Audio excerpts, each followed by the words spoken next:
මේ දිල්ෂාන් ගොඩක් වෙලාට ටෙකිලිඩස් එක කලයින්ටත් එක්ක ඩිරෙක්් එන්ගේජෙන් ඔයානේ එතකොට කොහොමද කලයින්ලත් එක වැඩ කරද්දි ගත් එක්ස්පිරියන්ස ගත් එක්ක අලුතෙන් ඉන්ඩස්ට්‍රිකට එන්න ඉන්න නැත්තං ස්ටාර්ට් බිස්නස එකක් පටන්ගන්න ඉන්න නැත වෙබ්සයිට්ක් හදන්න ඉන්න කලයින් කෙනෙට්ට වාට කියන්න තියෙන දේවල් මොනවද ඇඩ්වයිසස් මොනවද ඒක ඇත්තටම හොඳ ප්‍රශ්නයක් මනුජ ඒක ඇත්තනම ඩිපෙන්ඩනවා ඒ කලයින් හදන්න යන ඇප්ලිකේෂන් එක අනුව ඒ ඇඩ්වයිසක ඩිපෙන්ඩෙනවා ඉතින් අපිට මෙහම කොමන් ඇඩ්වයිසක් දෙන්න පුළුවන් හැමෝටම ඒගොල්ලන්ගේ වෙබ්සයිටක් වන්න පුළුවන් ඇපලිකේෂනයක් වෙන්න පුළුවන් මොකක් හර එකක් ඩිවලප් කරගත්ද ඒගලට ඒජන්සික තෝරගන්න මේ ඇඩ්වයිස් එක මං හිතන ගොඩක් ඉම්පෝර්ටන් වේ කියලා තැම් බේසික්ල හිතන්නක මෙහෙම අපි වෙබ්සයිට් එක ඩිවලප් කර අදයක් මුලින්ම බලන්න ඒජන්සිස් මොනවාද කියලා එතර ඒජන්සිකත් තෝරගත්ති මුලින්ම බලන්න වාර තෝරගන්න ඒජන්සිය එක ඒ වාලාට අදාළ ඇපලිකේෂන් එක ඇටලිස් ඒ හා සමාන සිමිල ඇපලිකේෂන් එක මේ වෙදි ඩිවලප් කරලා තියෙනවාද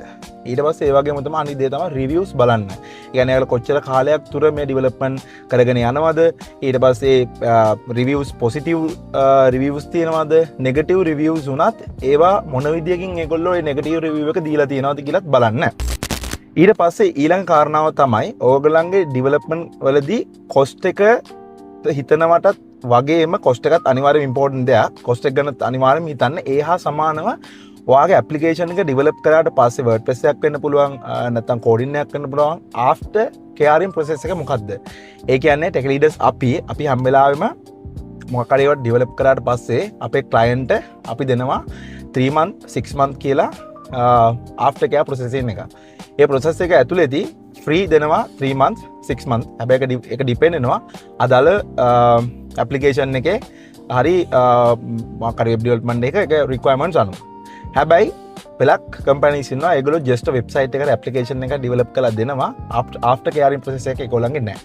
ඔයා හිතන්න ඔයා කම්පැනි ඕනර් කෙනෙක් ඔයාගේ බිස්නස් එක ගොඩක් දුරට වෙබ්සයිට් එකක් through නැත්නම් ඔන්ලයින් platform එකක් through ඇප්ලිකේෂන් එකක් through තමයි run වෙන්නේ. ඔයාගේ ගොඩක් orders ඊට පස්සේ අදාළ services run වෙන්නේ online. එතකොට ඔයා හිතන්න මොකක් හරි bug එකක් හරි මොකක් හරි වෙලා ඔයා back to ඔයාගේ development team එකට යද්දී development team එක ඒක ඔයාට අදාළ සර්විස් එක දෙන්න රෙඩි නැහැ.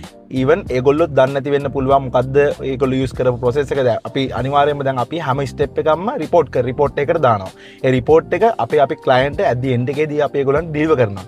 ඔතන ඒක through අපි නැතුව වුණත් ඒගොල්ලන්ට වෙන development team එකක් through ගිහිල්ලා report එක ඒගොල්ලන්ට submit කරලා ඒක through ඒගොල්ලන්ට පුළුවන් අදාළ service අදාළ bug එක fix කරගන්න අදාළ services ටික idea එකක් ගන්න.